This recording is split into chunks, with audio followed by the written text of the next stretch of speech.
ये प्रेस वार्ता में हमारे जम्मू कश्मीर के कांग्रेस पार्टी के अध्यक्ष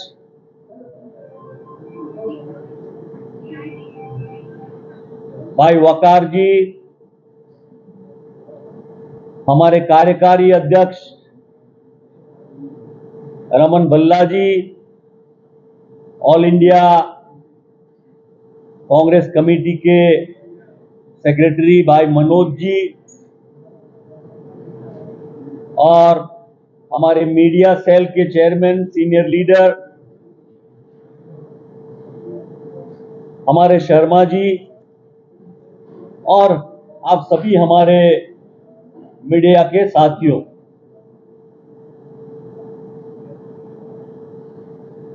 पार्लियामेंट के चुनाव के बाद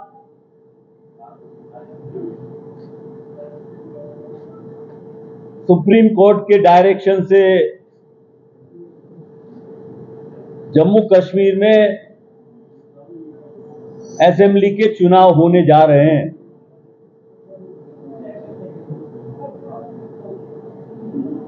उसी के दरमियान दो मुद्दों पर आपसे हम बात करने के लिए आपको हमने आमंत्रित किया है। एक जो हालात है कश्मीर में, जम्मू में, जो टेररिस्ट एक्टिविटी बढ़ी है, बहुत चिंता का विषय है। पूरा देश देख रहा, पर उससे सबसे ज्यादा प्रभावित हमारे जम्मू कश्मीर की जनता है, हमारे जम्मू कश्मीर के जवान और सिक्योरिटी फोर्सेस के लोगों की है। हमारे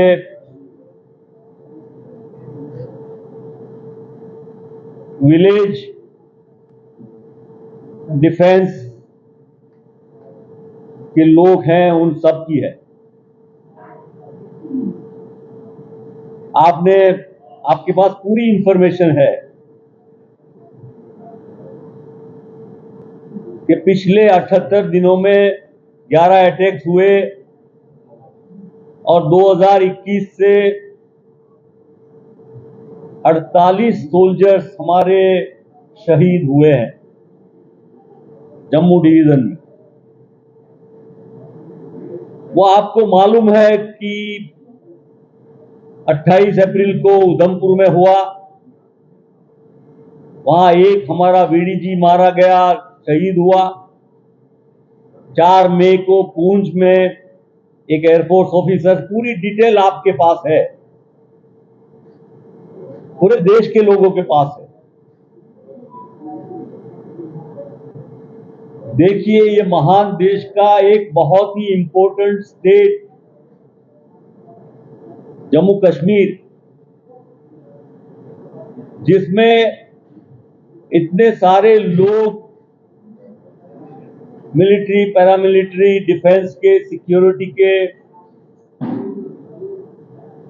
विलेज डिफेंस कमेटी के मेंबर और सिविलियन पिलग्रिमेज जो भगवान के दर्शन के लिए जाते हैं, वो भी शहीद हुए। पर बड़ी बदकिस्मती की बात है न तो प्राइम मिनिस्टर ने उसके बारे में कोई ट्वीट किया, अपना दुख व्यक्त किया, न होम मिनिस्टर ने किया, न तो देश के डिफेंस मिनिस्टर ने किया। हमारे नेता और अभी जो हमारे एलओपी है राहुल जी ने हमेशा जम्मू कश्मीर की जनता की चिंता की और इसीलिए भारत जोड़ो यात्रा में सरकार नहीं चाहती थी कि वो जम्मू कश्मीर में आए, फिर भी उन्होंने जम्मू कश्मीर में भारत जोड़ो यात्रा, नफरत छोड़ो की बात करने के लिए दूर दूर तक पहुंचे और गए। तो सैल्यूट करता हूं, हमारी पार्टी सैल्यूट करती है, हमारे कार्यकर्ता सैल्यूट करते हैं और उनके परिवार, उनके बच्चे, उनके माता पिता, उनके प्रति हमारी सहानुभूति व्यक्त करते हैं। हम उनके दर्द में उनके साथ हैं और ये जो भी एरिया में अभी हो रहा है, पुंछ, राजौरी, डोडा, रियासी, उधमपुर, कठुआ, कश्मीर में भी हुआ, कलगांव और बाकी जगह पर, और जो इंफॉर्मेशन और खास करके वो आपके मीडिया के द्वारा भी मिलती रहती है कि पूरा जम्मू में कहीं ना कहीं ये चेकअप चल रहा है, लग रहा है कि आज यहां होगा, कल वहां होगा, कुछ होने वाला है, ऐसी दहशत लोगों में है। हमारी गवर्नमेंट थी, कांग्रेस लीड कर रही थी, उस गवर्नमेंट ने हमारी होम मिनिस्ट्री, हमारी डिफेंस मिनिस्ट्री और हमारे प्रधानमंत्री और हमारी नेता सोनिया जी, उन्होंने नॉर्मल सी आए, पीस रहे, जम्मू कश्मीर आगे बढ़े, विकास हो, उसके बारे में बहुत चिंता की और बहुत अच्छा काम किया। 2014 में जब भारतीय जनता पार्टी की सरकार आई, वो जीत गए, वो अपनी खुद की सरकार उन्होंने बनाई और वो दावे कर रहे थे कि हम जम्मू कश्मीर को डेवलप करेंगे, आगे ले जाएंगे और नॉर्मल सी बहाल करेंगे, सुख शांति लाएंगे। वो कर नहीं सके, ऊपर से धीरे धीरे टेररिज्म बढ़ता रहा और 2019 में उन्होंने जब यूटी बना के ये बताना चाहा कि यूटी बना के एलजी के द्वारा एनफोर्स करके under the guidance of home ministry Jammu Kashmir में वो शांति बहाल करेंगे, नॉर्मल सी बहाल करेंगे और जनता के लिए अच्छा काम करेंगे। पर हमने देखा कि 2014 के बाद बहुत सारे प्रश्न हैं, उसके बारे में हम आपसे बात करेंगे। बेरोजगारी, महंगाई से लेके यहाँ के लोगों के टैक्स स्ट्रक्चर और बाकी चीजों के बारे में भी हम आपको बताएंगे। पर आज इन दो मुद्दों पर हम खास बात करना चाहते हैं। वो एक, यहाँ की शांति टूट रही है, डर भय का वातावरण पूरे जम्मू में है और उसको ये गवर्नमेंट जो है वो रोक नहीं पा रही। ड्यूटी बनने के बाद एलजी के पास इतने वाइड पावर्स हैं, जो मन चाहे वो कर सकते हैं और वो एलिगेशन करते थे यूपीए सरकार पर कि उनकी एडमिनिस्ट्रेशन थी, यूपीए की, डॉक्टर मनमोहन सिंह जी की सरकार में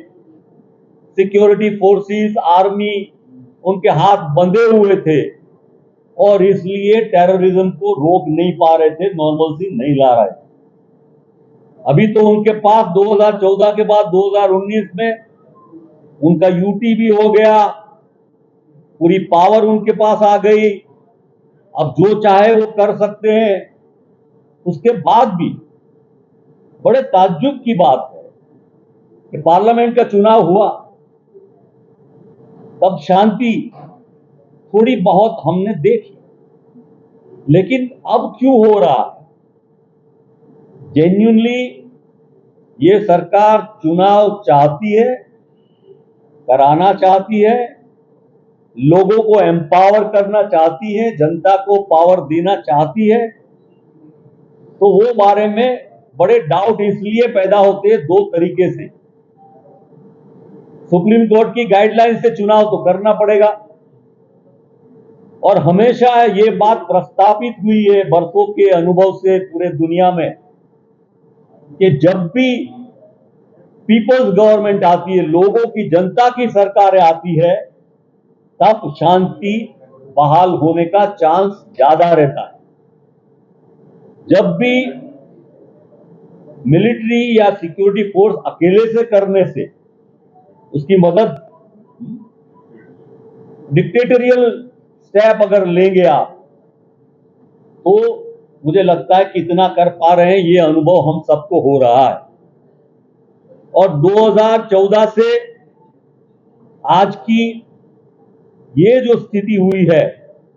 मुझे लगता है कि हमारे प्रधानमंत्री, हमारे होम मिनिस्टर, हमारे डिफेंस मिनिस्टर, जब चुनाव था तो एक कॉन्स्टिट्यूंसी में प्रधानमंत्री, होम मिनिस्टर, डिफेंस मिनिस्टर सब आ गए।